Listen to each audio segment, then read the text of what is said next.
حمار وحلاوه يا مريخ يا دكتور مريخ. يا دكتور ثانية واحدة يا دكتور. أولا الكاميرا اهي، ثانيا دي بطيخ مش مريخ. بس الحلاقه على المريخ.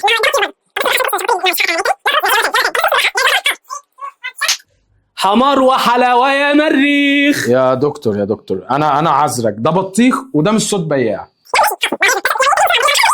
يا عم انا دكتور يا عم، يا عم انا دكتور. أنا عارف يا عم عشان الوعي تعملوا فينا كده. حمار وحلاوه يا مريخ اهو. حلو جدا. حمار وحلاوه اهو. حلو اهو. ثانية هو حمار وحلاوه يا دكتور. عايز ايه؟ ده بطيخ وربنا اهو بص هنا بطيخ. يا عم انا قلتها بصوت بياع والله. ماشي حلو الصوت بس ده بطيخ. طب انا هقول لك على حاجه، قولها انت سوا. يا دكتور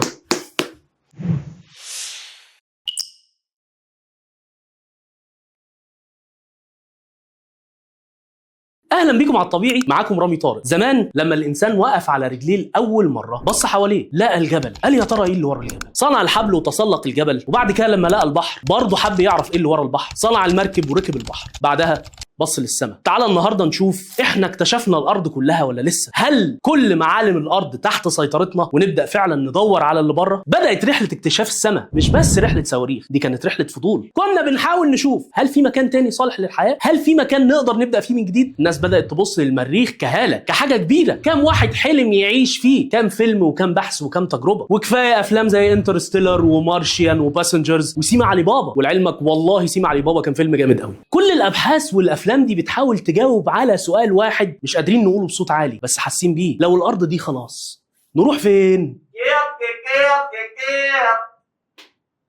العالم النهارده بيستثمر مليارات في السؤال ده. في ديسمبر 22 وكالة ناسا أعلنت عن اكتمال أول دورة للمركبة أرتمس حول القمر في مشروع كبير هدفه توطين البشر على القمر ومن بعده المريخ. استنى يا اسطى على جنب هنا يا اسطى. شركة سبيس اكس بتحضر خلال العقد اللي جاي أول رحلة مأهولة للمريخ، وبلو أوريجين بتحلم بمحطات فيها حياة يومية. سنة 2024 أمريكا أنفقت على أبحاث الفضاء 25 مليار دولار. تخيل دفعوا كام؟ تخيل قعدوا كام سنة؟ زينا بالظبط. احنا ما دفعناش طبعا نفس المبالغ بس بقالنا 11 سنة بنجهز في البرنامج، بس أنا بصراحة استنيت يعني عشان أخس، لكن لما لقيت الموضوع هيطول يعني ما علينا. نرجع مرجعنا، تعالى بقى مع بعض نبص على الكوكب ده. المريخ درجة الحرارة بتوصل فيه لسالب 60، يعني روسيا بالنسبة له مصيف. الهواء فيه 96% ثاني اكسيد الكربون، يعني الواحد بيتخنق وهو بيتنفس. مفيش مجال مغناطيسي ما بيحميش من الاشعاع الكوني. لو وصلنا هنعيش في انابيب، هنتنفس اكسجين صناعي، وهنشرب ميه مصنوعه من التلج. ده لو لقيناها اصلا. ده ايه العيشه دي؟ ومع كده لسه ماشيين في الاتجاه ده وبقوه. انا مش عارف ليه، هو هروب ولا استعجال؟ ايه المقابل؟ اكتر من 80% من المحيطات لسه ما اكتشفناش. العمق الجيولوجي للارض ما اكتشفناش منه الا 12 كيلو بس، يعني اقل من ربع في المية من نص قطر الارض. كمان سنه 23 اتسجل 2 مليون ورقه بحثيه، يعني كل دقيقه في 4 اوراق بحثيه. ومع كده لسه في امراض مالهاش علاج، ولسه في تكنولوجيا مش قادرين نطبقها صح. احنا لسه ما اكتشفناش الارض كلها، لسه ما خلصناش الواجب اللي علينا. ليه محسسني ان في مقرر بره ما حدش يعرفه غيركم؟ ليه لازم نسافر بره ونطير ونروح كواكب تانية؟ ما الارض اهي، اكتشفوها، استخدموا مواردها. تعرف يا ابن بلدي في فرضيات ونظريات بتعتبر ان الارض مش كرويه، بتعتبرها مسطحه، بتعتبر ان ادعاءات وكاله ناسا مجرد فرقعه اعلاميه، لا طلعت بره ولا سافرت ولا راحت على القمر ولا اي حاجه. انت رايك ايه؟ تفتكر يا ابن بلدي احنا فعلا طلعنا على القمر؟ تفتكر احنا حطينا العلم وكان بيرفرف، ولا زي ما قال حماصه ما كانش بيرفرف ولا حاجه لان مفيش هوا؟ بقول لكم ايه، احنا بدل ما نتكلم عن ناس مش موجودين ونتكلم في تجربه ما حدش يعرف حصلت ولا ما حصلتش، تعال نعمل تجربه اجتماعيه مع بعض وننزل الشارع ونشوف رد فعل الناس ايه واحنا بنعمل جلسات علاج طبيعي في الشارع. كله 150. وطبعا زي ما انتوا شفتوا قبل كده انا ببيع بمنتهى السهوله.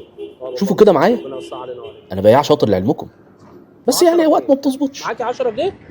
طب عايزه الفاتحه ولا الغامقه؟ خديها خلاص ب 25 بس انا بديها للعيال الصغيره ب 15. انت عايزاها بكام؟ طب اسالك سؤال ولو جاوبتيه صح تاخديها؟ فاكرين المره اللي فاتت لما احمد جمال قال لي ما خلاص حاضر.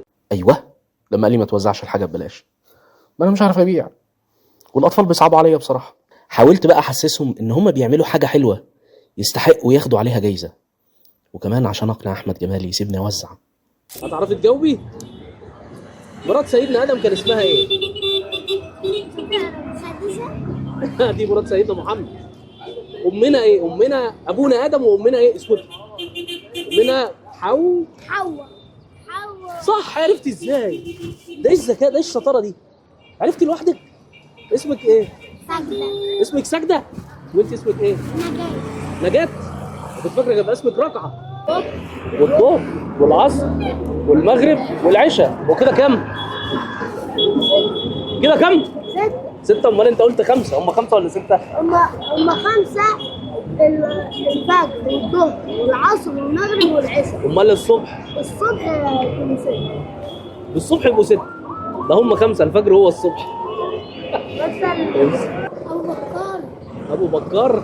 أمال إيه ابو بكر ورشيدة. لا يا عم، ابو بكر.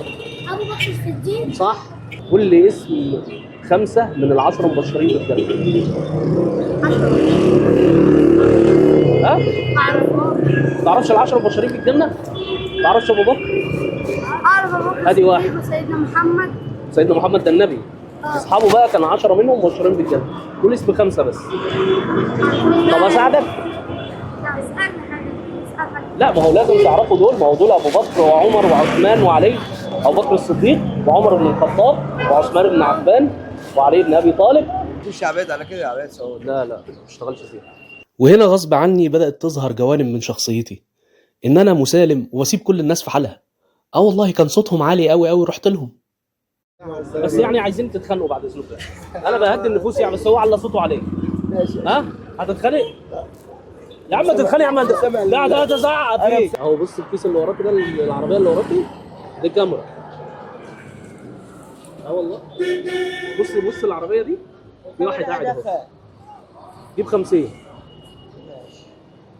ايه دي اصلا؟ دي وزه. وزه بتاعتي دي، مش للبيع. شراب كام؟ دي شاريها ب 30 ب 20. انا عايز واحده. في واحد مشي كده كان بيوزعها، هتلاقيه قدام. شم هديك جمله كبيره برضه. ايه ده؟ انت حاطط فيها ايه؟ ماشي يا حبيبي، يلا كل سنه وانت طيب. مالكش دعوه. عايز تعرف بكام دي؟ اللي هي دي ولا دي؟ دي مالكش دعوه. وطبعا ما نسيناش الهدف الأساسي اللي احنا عاملين كل ده عشانه، وكنا كل ما نلاقي فرصة نسأل الناس لو محتاجين علاج طبيعي. تعمل حجامه ولا حاجه؟ يعني انا بعمل جلسات علاج طبيعي وشاطر قوي يعني، بس لو انت بتشتكي من حاجه انا كده انا متابع مع الدكتور والله. اقعد بقى وانا هساعدك. لا انا متخصص. طب معلش انا هروح للدكتور وبرجع. طيب خلاص براحتك، ما اقدرش اقول لك حاجه. تعبناك. وأخيرا ربنا بعت لنا حد فعلا محتاج يعمل علاج طبيعي، وافق نعمل له جلسة في الشارع. انا وقعت انا بلعب كوره. والله اتلوت. ابص لك عليها.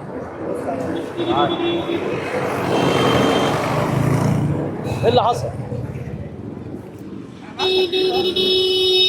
ماشي بص عليه. ما تخافش مش هنعمل حاجه، عشان انت تقعد بس ما تفضلش واقف. وريني كده الاشعه الاول. بسم الله.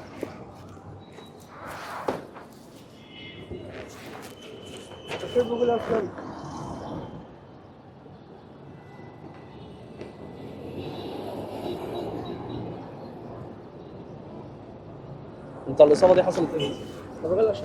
ها؟ شهر ونص. من ساعتها انت موجوع ولا رجلك بتخونك؟ رجلي ما بتخونيش. في حاجه؟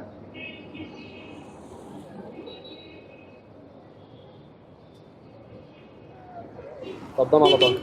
ايه؟ دم على ظهرك، اكشف عليك. لا يا عم عشان لا. ما تتكسفش، يلا انت راجل يا ابني. هات راسك هنا ورجلك هنا. هات دي. يا سلام، أخيرا مريض بإشاعة. نبص بقى في الإشاعة على مهلنا، وناخد وقتنا كده في التشخيص، وندردش شوية في التاريخ المرضي. قطع في الغضروف؟ واصابه في الرباط الداخلي والرباط الصليبي. قطع في الغضروف. والله؟ نام على ظهرك وانا هشوف لك الموضوع. لا ما تخافش يا ولد. لا صلي بينا. اقرا كده.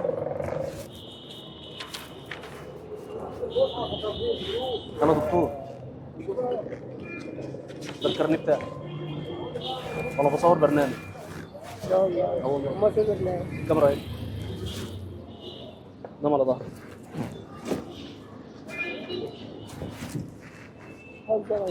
اه والله ده كارنيه اهو يا ابني. كارنيه اهو.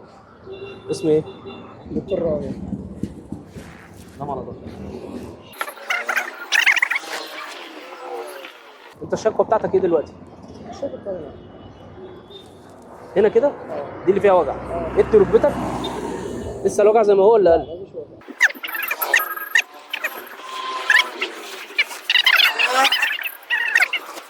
بس برنامج ايه بقى؟ لسه ما سميناهوش. بس لو نجح ان شاء الله باذن الله هتتشهر انت. موافق نذيع؟ نزيه. بص الكاميرا قول زيع.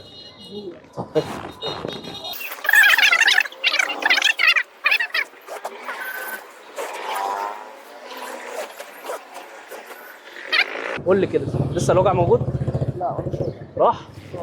تاني كده لا. راح؟ اي خدمه يا عم. طب والنظام اللي شاهد صلي بينا على الرسول. حالتك الحمد لله سهله، مش محتاج عمليه ولا اي حاجه، بس لازم تكمل جلسات على الطبيعي. والله حبيت الشاب ده جدا ودخل قلبي. يا ريت اللي يعرفه يخليه يتواصل معانا ويقول له يبعت لنا نسخه من الصوره. ماشي يا عم. ها كل سنه وانت طيب.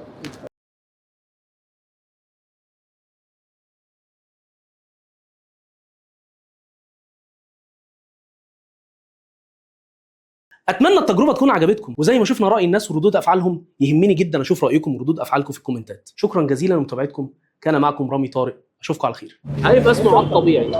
عد طبيعي. على الطبيعي اه موجود على اليوتيوب صح؟ ان شاء الله هيبقى على اليوتيوب خلاص كمان شهرين. ماشي؟ وهتشوف نفسك يا عم وهتنبسط.